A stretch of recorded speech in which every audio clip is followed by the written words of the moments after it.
ஒரு 20 நாள் 15 20 நாள் இருக்கும்போது திடீர்னு எங்கள் அம்மாவுக்கு வந்து உடம்பு சரியில்லாமல் போய் அதுக்கப்புறம் படம் ரிலீஸுக்கு 20 நாளைக்கு முன்னாடியே இறந்துட்டாங்க.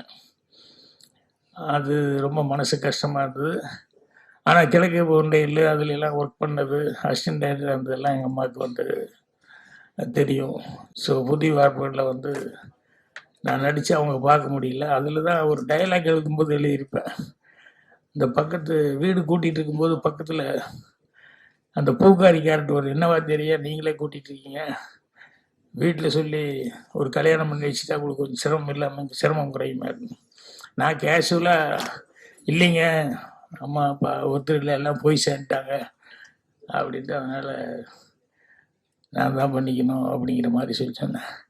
நான் அதுக்கப்புறம் படம் பார்க்கும்போது தான் எனக்கு ஷாக் ஆனேன். ஏன்னா அம்மா இருக்கும்போதே அப்படி ஒரு டைலாக் எழுதிட்டேன், யாரும் இல்லை போய் சேர்ந்துட்டாங்க அப்படின்ட்டு. அப்போ சினிமாவில் சொல்லுவாங்க இல்லையா, ஆரம்பாடுற மாதிரி எதுவும் வார்த்தைகள் வரக்கூடாது அது இதுன்னு சொல்லிட்டு. ஸோ இப்படியெல்லாம் சொன்னதுங்கிறது அது படம் பார்க்கும்போது எனக்கே ஃபீலிங்காக இருந்தது.